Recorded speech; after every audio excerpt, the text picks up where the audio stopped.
열왕기하 2장 1절에서 14절 한 절씩 교독합니다.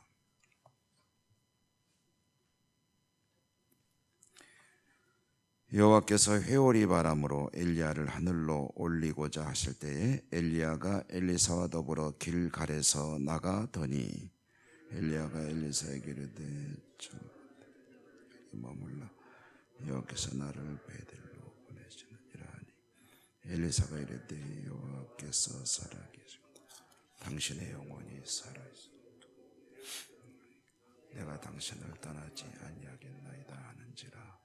이에 두 사람이 베델로 내려가 베델에 있는 선지자의 제자들이 엘리사에게로 나와 그에게 이르되 여호와께서 오늘 당신의 선생을 당신의 머리 위로 데려가실 줄을 아시나이까 하니 이르되 나도 또한 아노니 너희는 잠잠하라 하니라. 자건대 너는 여기 머물라 여호와께서 나를 여리고로 보내시느니라. 엘리사가 이르되 여호와께서 살아계시고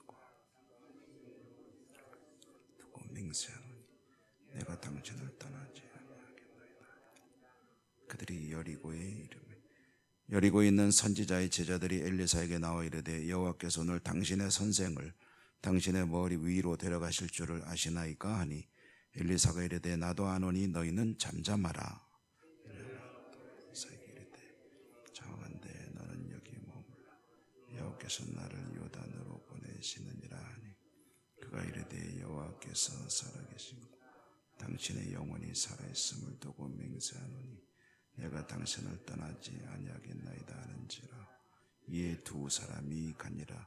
선지자의 제자 50명이 가서 멀리 서서 바라보매 그 두 사람이 요단가에 서 있더니 엘리야가 겉옷을 가지고 물이 이리저리 갈라지고 두 사람이 마른 땅 위로 건너더라. 건너매 엘리야가 엘리사에게 이르되 나를 내게서 데려감을 당하기 전에 내가 내게 어떻게 할지를 구하라. 엘리사가 이르되 당신의 성령이 하시는 역사가 갑절이나 내게 있게 하소서 하는지라. 이르되 구하나도다.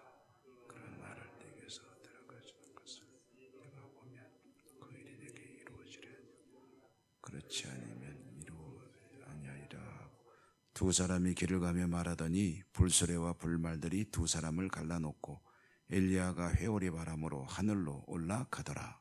엘리사가 보고 소리지르되 내 아버지여 내 아버지여 이스라엘의 병거와 그와 나게하다. 다시 보이지 아니하는지라. 이에 엘리사가 자기 옷을 잡아 돌로 찢고 엘리야의 몸에서 떨어진 겉옷을 주워 가지고 돌아와 요단 언덕에 서서 엘리야의 몸에서 떨어진 그의 겉옷을 가지고 물을 치며 이르되 엘리야의 하나님 여호와는 어디 계십니까 하고 그도 물을 치매 물이 이리저리 갈라지고 엘리사가 건너니라. 아멘. 오늘도 주님 은혜가 함께 하시기를 기원합니다. 이제 선지자 엘리야의 시대가 끝나고 그 뒤를 엘리사가 이제 잇게 되는 이야기입니다. 하나님께서 엘리야를 이제는 너의 시대가 끝났으니 사명을 다했으니 이제 내게로 오라 하는 그런 이제 마음을 가지시게 되고 이제 불러 올리겠다 이제 작정을 하시고. 근데 이제 오늘 여러분 읽으셨지만 엘리야는 하늘로 이제 올라갔다 그러죠. 하늘 올라갔다 그러니까 가지는 의미가 보통 이제 죽지 않고 살아있는 그런 상태로 하늘 올라갔다. 그래서 성경에 그런 사람이 이제 두 사람 있는데 한 사람은 에녹이고 또 한 사람은 엘리야다. 이렇게 두 사람의 이제 특이한 케이스가 있고 이제 엘리야가 떠나게 되면 그럼 어떻게 됩니까? 하는데 떠나도 상관없습니다. 왜냐하면 하나님이 또 다른 사람을 세워서 일을 하시기 때문에. 그래서 누구면은 되고 누구면 안 된다. 이것은 하나님께는 해당되지 않는 이야기입니다. 하나님께서 새로운 사람을 세우시고 또 하나님의 역사를 계속 이어가게 하십니다. 엘리야는 이제 그 의도가 왜 그랬는지는 정확히는 알 수는 없습니다만은 아마 일종의 테스트가 아니었나 싶습니다. 엘리사를 띄워놓으려고 하죠. 그런데 엘리사는 끝까지 당신을 따르겠습니다 라고 이제 외치면서 그 뒤를 따르는 이야기, 일종의 해프닝인데, 그러나 어쨌든 엘리사는 엘리야와 떨어지지 않고 이제 끝까지 따르는 모습을 보게 되죠.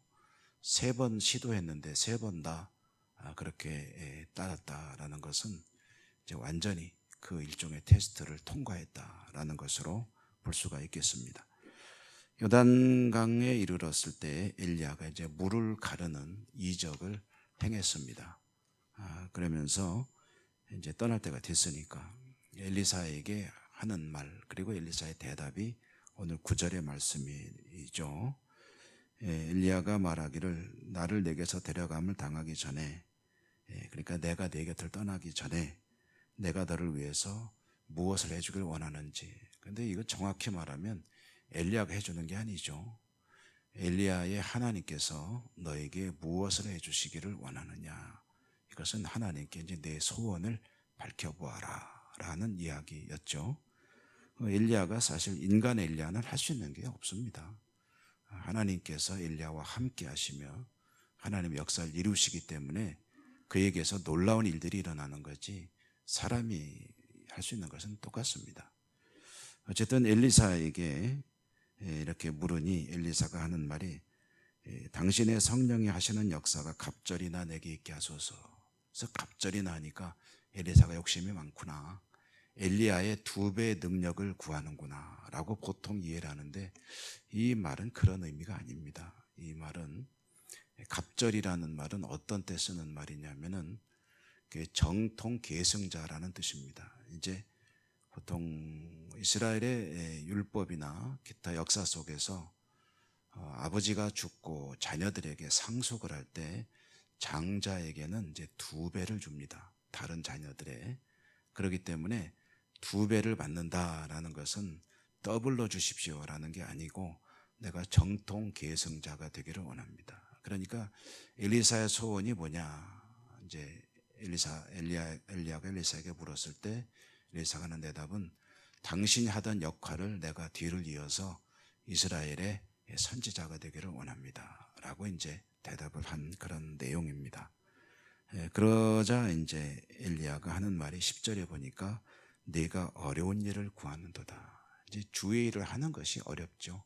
사실은 믿음 생활을 올바로 하는 것도 쉽지 않은 일이고, 하나님 마음에 합당한 삶을 사는 것, 그런 믿음으로 살아가는 것 쉽지 않은 일이고, 그리고 더군다나 하나님의 사명을 감당하는, 말하자면 주의 종으로 사명을 감당하는 것은 참 쉽지 않은 일입니다. 이것은 무슨 목사라는 직책 이런 걸 말하는 게 아니고, 누구든지 어디서 어떻게 부름을 받았든지 하나님 앞에 부름받은 사명을 정말 잘 감당하는 것은 쉽지 않은 일이다. 심지어 믿음을 지키는 것도 쉽지 않은 일이다. 내가 어려운 일을 구하는구나. 그러나 나를 내게서 데려가시는 것을 내가 보면 그 일이 내게 이루어질 것이다. 이것은 내가 하늘로 올라가는 것을 내가 본다면 그러면 너도 가능할 수 있을 것이다 라는 얘기는 무엇이겠습니까? 그러니까 하나님과 하나님의 나라와 또 구원과 천국에 관한 것으로 오늘날 우리의 믿음으로 대비한다면 그런 거겠죠. 천국을 확신한다면 그와 같은 삶을 살 수 있을 것이다 라는 그런 이제 의미로 해석을 할 수가 있겠습니다. 그러나 엘리야가 한 말은 어쨌든 내가 나와 같은 그런 사명을 감당하시기 위해서 너에게 필요한 것은 하나님에 대한 확실한 믿음이다. 그것을 내가 하늘로 올라가는 것을 보게 되면 너에게도 이제 이루어질 수 있을 것이다 라고 이제 대답을 하는 거죠. 이렇게 했을 때 이제 엘리사는 그와 같은 이제 그 광경을 그대로 목격하죠. 이제 하늘에서 이제 엘리야를 데려가는 모습을 목격하게 되고, 또 옷을 이제 벗어서 엘리야가 했던 것처럼 요단강을 가르는 그런 기적도 연출하고, 그리고 이제 엘리야의 뒤를 이어서 훌륭하게 그 사명을 감당하는 이스라엘의 선지자로서 이제 그 사명을 감당하게 되는 이야기가 이제 계속 이어지게 됩니다. 서두에 말씀드렸지만 시대는 흐르고 사람은 변해도 하나님의 역사는 계속해서 이어집니다. 하나님의 영이 하시는 일이기 때문입니다. 성령이 너에게 임하시면 권능을 받게 되면 어디 가든지 하나님의 교회는 이제 시작이 되고 복음은 역사를 이루어 가게 되는데 그게 이제 2000년부터 지금까지 계속되고 있습니다. 그리고 복음은 점점 더 확산되어져 가고 있죠. 물론 지역에 따라서 교회가 쇠퇴되어 가는 것처럼 보이는 곳도 있습니다만은 그러나 그것은 이제 사람의 여러 가지 어떤 일들로 인해서 그런 일이 벌어지는 것처럼 보이지만 그러나 하나님은 결국은 땅끝까지 복음이 전파되게 하시고 하나님 일을 해 나가실 것입니다. 왜냐하면 한 분 하나님, 어제나 오늘이나 영원까지 동일하신 하나님, 특별히 성령께서 계속 해가시는 일이기 때문에 사람은 변해도 시대는 변해도 하나님 일은 계속 이어질 것입니다. 이제 중요한 것은 오늘 엘리사가 보여줬던 모습이 이제 우리에게 일어나는 것이죠. 하나님을 올바로 믿는 하나님의 사람으로 살기를 원합니다 할 때 하나님의 말씀과 하나님의 역사들을 가슴속에 간직하고 그 소망을 가지고 살아갈 수 있다면 그에게서는 하나님께서 놀라운 일들을 보게 하는 그런 하나님의 일들을 행하게 되실 겁니다. 여러분 오늘도 하나님을 향한 소망과 믿음을 가지고 하나님 나라를 이루어가는 복된 하루가 되시기를 주님 이름으로 축복합니다. 은혜로우신 하나님 감사합니다. 엘리야와 엘리사의 이야기 오늘도 저희들에게 말씀을 들려주셨습니다. 연약하고 부족하지만 마음속에 소원이 있습니다. 엘리사와 같습니다. 하나님의 사람으로 바르게 하나님의 역사를 이루어가는 그런 하나님 나라의 주역으로 살 수 있기를 원합니다. 하나님 저희들의 믿음의 확신과 능력 있게 하여 주시고 하나님 보시기에 즐거우신 하나님의 사람으로 오늘도 승리할 수 있도록 축복해 주시옵소서. 주님 주신 약속의 말씀들을 붙들고 기도하겠습니다. 기도하는 저희들에게 또한 은혜 풍성히 더하여 주시옵소서. 예수님 이름으로 감사하고 기도드립니다. 아멘. 하늘에 계신 우리 아버지, 아버지의 이름을 거룩하게 하시며 아버지의 나라가 오게 하시며 아버지의 뜻이 하늘에서와 같이 땅에서도 이루어지게 하소서.